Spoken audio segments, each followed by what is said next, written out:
Travis Wayne Goodsell. I get to do an actual video, come out of retirement for this. About 4 hours ago, all of the news stations and a guy who emails me informed me of Hamas attacking an Israeli position in the Gaza Strip. And Netanyahu has now come out and declared war. And so this is going to cause a lot of misinformation on social media because of Christianity and the Church of Jesus Christ of Latter-day Saints. And it's going to cause a lot of misinformation due to racism. As everybody thinks that the issue of who owns the land of Israel is a complicated one. And so, as I am the foremost anthropologist of the ancient Middle East for the whole world, it is necessary that I do a video to come out of retirement and give you the correct information before you start hearing the lies. So we're first going to need to go back to the beginning. Mankind, according to our DNA, originated in southeastern Africa.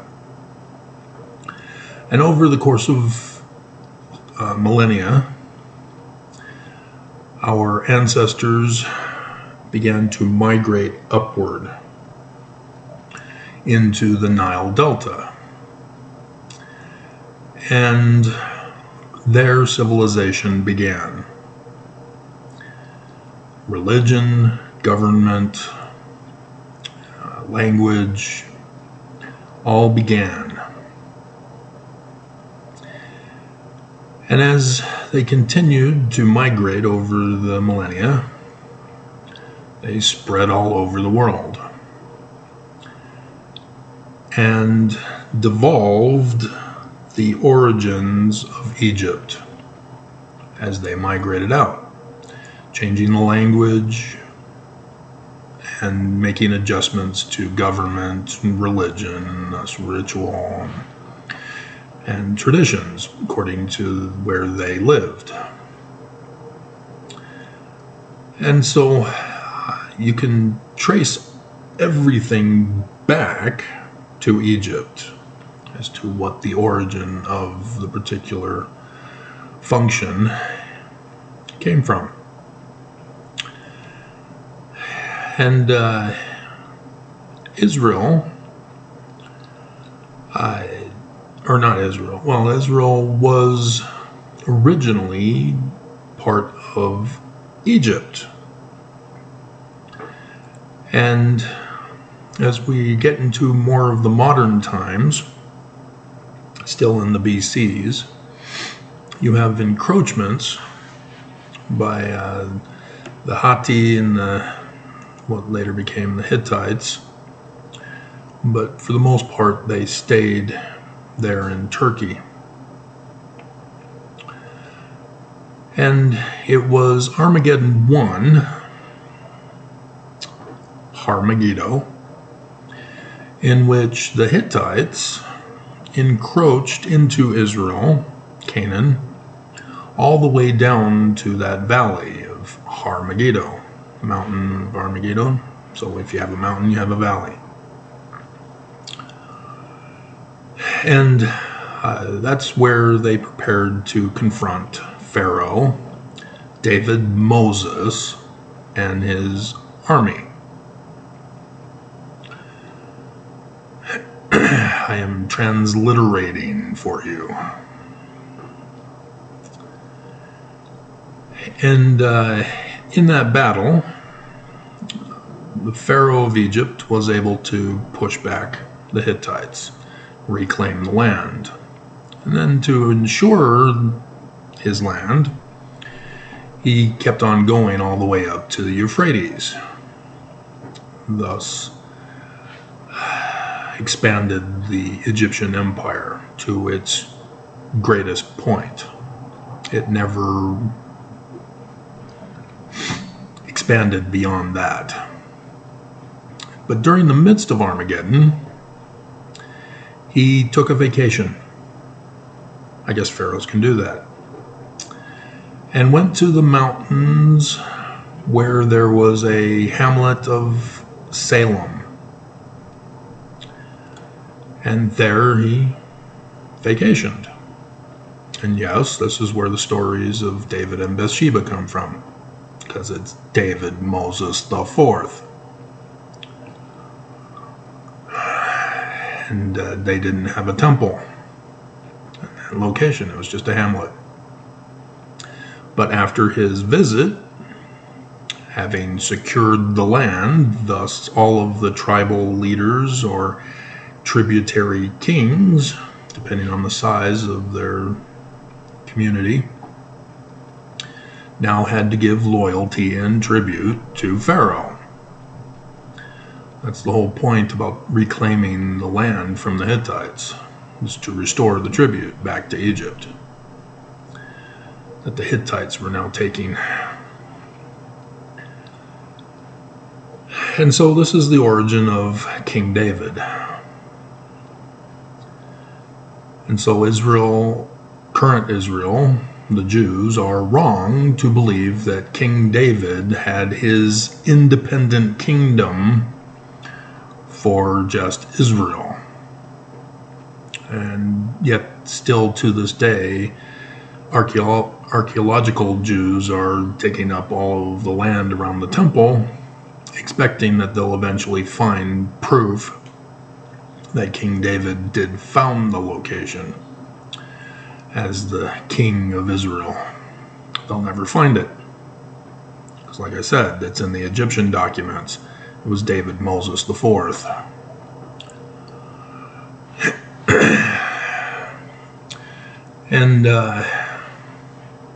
And so the fallen kingdom that was divided was the end of the 18th dynasty of David Moses's, and with the Ramessid pharaohs of the Seti dynasty of the 19th dynasty. And then as time kept going by, Egypt began to get weaker and weaker. And eventually Ethiopian kings would take over Egypt. But specifically for Israel,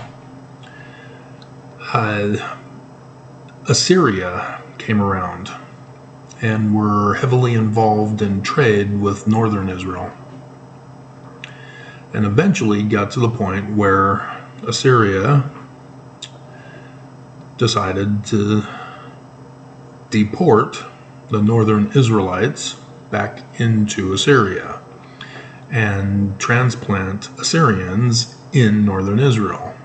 These are who became the Samaritans, who merged with the poor who did not get deported.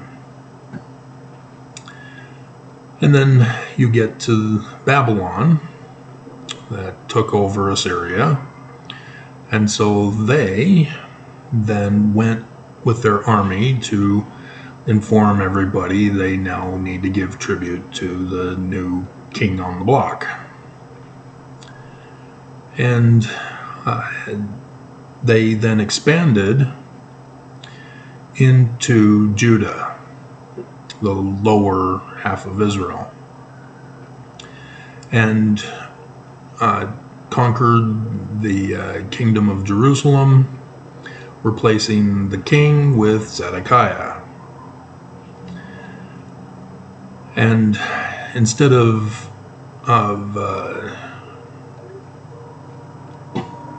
transplanting, it was a hostage deportation.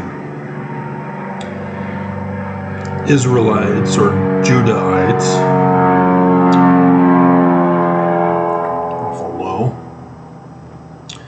Judahites were taken hostage into Ur of Babylon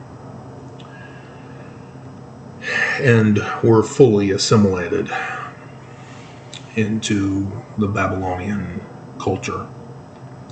Everything that was Israelite or Jewish, in the sense of those who lived in Judah, was replaced with Babylon. The calendar, the language, the religion, the rituals, the government, etc. And so then you have the Persians, and they took over the land. And you have King Cyrus, who's recorded in the Bible as allowing the Jews to go back to their land and build their temple. And so the Jews see him as a type of Messiah figure for doing that man like Moses type stunt. And then you have the conflict with the Samaritans over building the temple. That became an eternal feud even to this day. And then Alexander the Great did his campaign in 300 BCE, in which he took over the Persians and had paved the way to take over Egypt, as he and Cleopatra had a little fling going on. And then you get the Ptolemaic period, where it's Greek Egyptians. And then you get the Roman rulers from Italy, who now take over the world. And the span of the empire keeps getting larger as we come forward in time. And with the Roman period, they waged a war against the Jews living in Jerusalem, in which the temple was again destroyed. And they could not exterminate the Jews. And until Roman Emperor Constantine, you had all of these congregations that had popped up, claiming Jewish scriptures as theirs.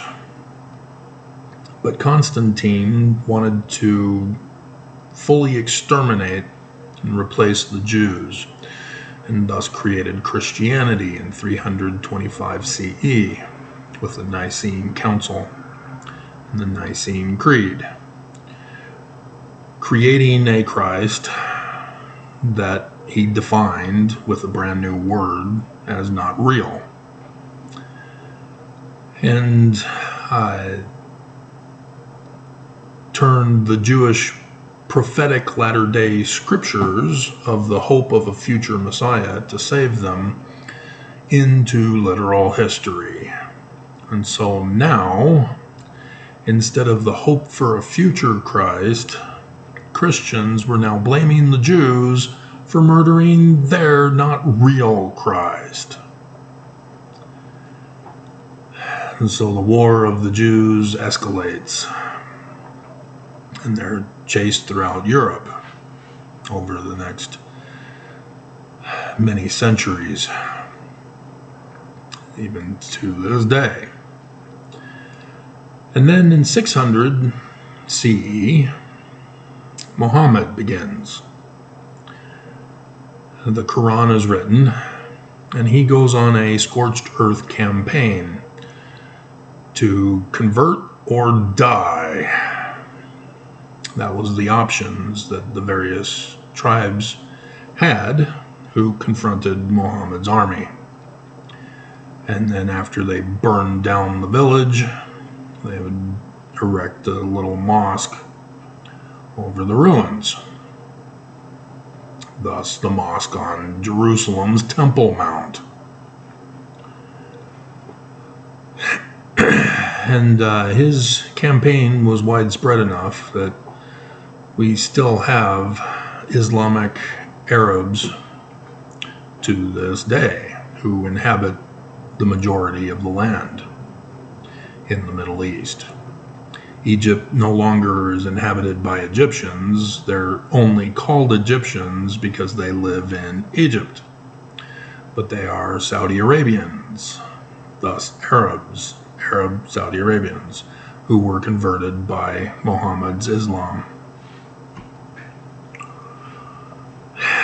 And so even the Jews were affected by Constantine, as Elohim became a plural majesty, altering the original documents written during the Roman period time,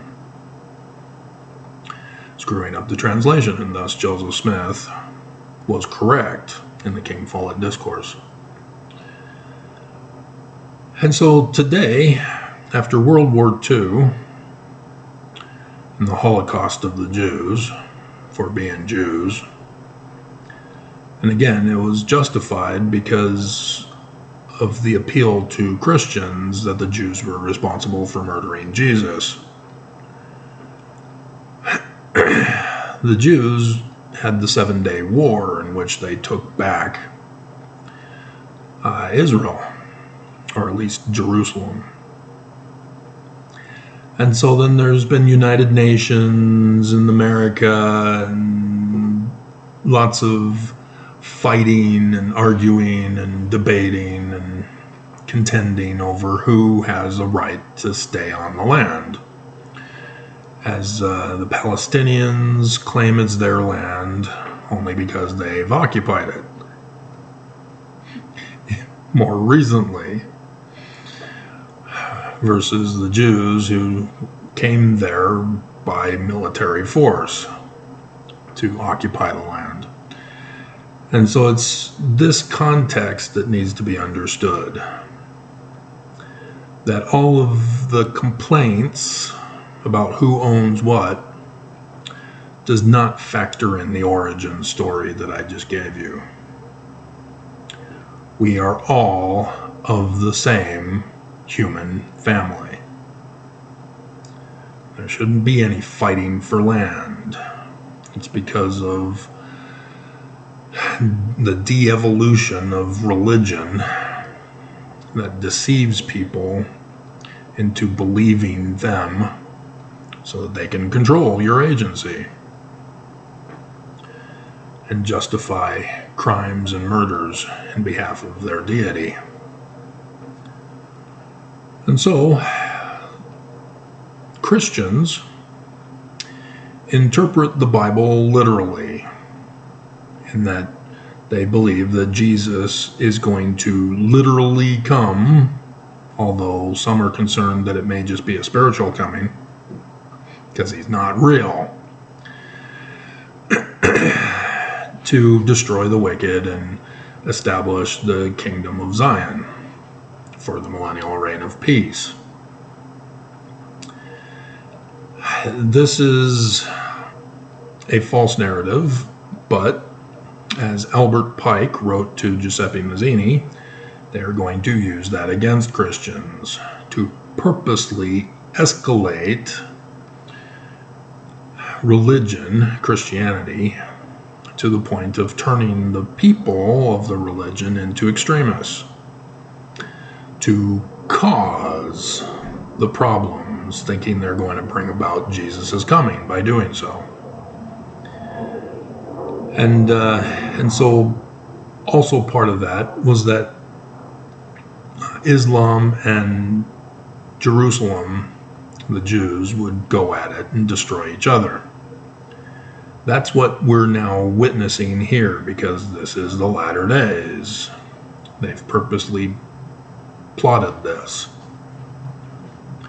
This is a distraction, though, because Article of Faith number 10 that I read to you yesterday, I think, is that Jerusalem, New Jerusalem, is not going to be in Jerusalem. It's in America.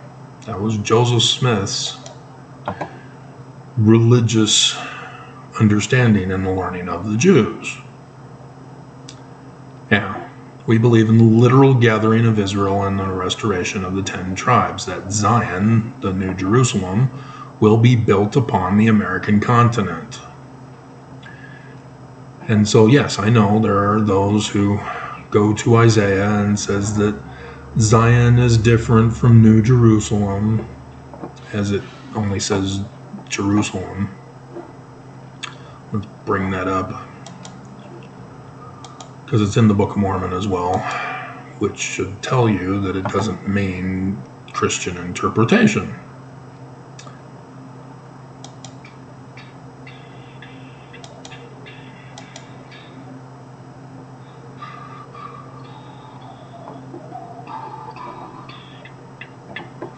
Yeah, they're in chapter 4. It's talking specifically about Jerusalem and then Mount Zion. And is it 2? Yeah, in chapter 2, Hinckley claimed that the conference center was a partial fulfillment of this, and that's why the church keeps having world leaders come and visit Temple Square or the prophets at the administration building, is to try to fool Mormons into believing that they're the one true church of Jesus, replacing the Jews. But here you have the mountain of the Lord, and then call it Utah, because it says top of the mountains, exalted above the hills. But there are prophecies, if you've been following my videos all these years, 3.1K videos. Yeah, Judah, phonetically the same as Utah, top of the mountain. Not a coincidence, but weird, because nobody intended it to be a fulfillment of prophecy. To the house of Jacob, and we will teach us of his ways, and we will walk in his paths, for out of Zion shall go forth the law, and the word of the Lord from Jerusalem. And so people think, oh, okay, so Jerusalem will be restored, and the temple rebuilt, and what do we do with the mosque? It'll have to be destroyed. Because Jesus will come and convert them to Christianity. Then why have a temple? Christianity doesn't believe in a temple. And this Joseph Smith, who in his 19 July 1840 made it very clear, and it didn't get published by Brigham Young, because Brigham Young is exposed as the great and abominable church leader who's going to murder Joseph and replace his church with Christianity. But Joseph Smith says that it's going to be the mountain cities of Zion and New Jerusalem in southern Illinois, because that's where X marks the spot for the solar eclipses, the first and the last, not the one that's coming up next week. And so, yes, it's an interesting timing for this. And now Catholics had the Sisters of Fatima, who claim, or from the one sister who wrote it down, claimed that as kids they witnessed the Virgin Mary or an angel, or angels, can't remember exactly, but they were spoken to about prophecies of the latter days, and specifically about Gog and Magog regarding Russia and the Ukraine war, in which it requires Russia to be appeased, or Russia will destroy all mankind with nuclear fallout. And this is why, when Putin began, the United States and the UN are refusing to go in to help Ukraine. They're making all kinds of excuses. Well, you're not officially a part of the Ukraine, or the UN, so we're not going to help you. But we support you. Leaving Ukraine to fight their own battle, which is stupid because of the criminal war violations that are being committed by Putin and his soldiers, as they keep crossing lines that they were told not to cross, otherwise they would get involved to help Ukraine, and Putin crossed them and the UN still refuses to do so. This is because of the Sisters of Fatima. They're all paranoid and scared to death that if they get involved to help Ukraine, that's the end of humanity as we know it. But Jesus will come and save us. And so, yeah, there is that confusion. But this is why it's happening the way it's happening. But the church has continued to lead you astray into thinking that Jesus will come to Jerusalem, not to Utah, to the Mormons, to save the Mormons from the great and abominable church. And so this is where Mormons are going to be way whacked out with their interpretations of what's going to happen. So, yeah, all this is all part of the plot to destroy everything. And so it wouldn't be surprising at all to see people picking sides as to who fights on which side. It's already predetermined. But we've had the Ukraine war. People are picking their sides already, with nobody actually declaring assistance in the war for the particular side. Giving soldiers, giving weaponry, and other financing and whatever support. So, yeah, things are purposely escalating for a reason. And that's because this is the final year of the latter days. This is the harvest time. And I meant to check that before doing this video, and I didn't. So we'll waste 3 more minutes waiting for Google to load up.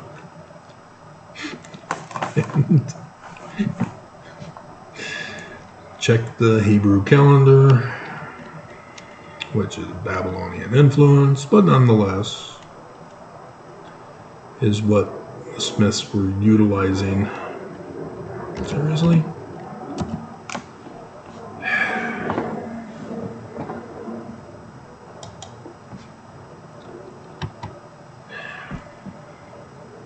Because if it doesn't pop up, it's not going to load. So frustrating. Okay. Alright, so yeah, this is the last day of the Feast of Tabernacles. And it is the Saturday, the Sabbath for the Jews. And so this was a malicious attack by Hamas. They know that the Jews celebrate the Sabbath on Saturday. They know it's the Feast of Tabernacles. Suck it. They know this. They purposely timed it. It is the 22nd in Tishri, the 7th month, or the 5th month, depending on civil versus religious. So, yep. And then next weekend, we have Friday the 13th, followed by the 14th. And the Knights Templar are associated with Friday the 13th, which was in 1314. So yeah, they love to play the numbers game as they're taunting us and teasing us about destroying the world. So this is what's going on. So just understand there will be no Jesus showing. That's the whole intention, is to destroy with no Jesus, so that you go through a faith crisis and then will be forced to choose Lucifer as your Lord and Savior for a millennial reign of peace and slavery. So have fun with that.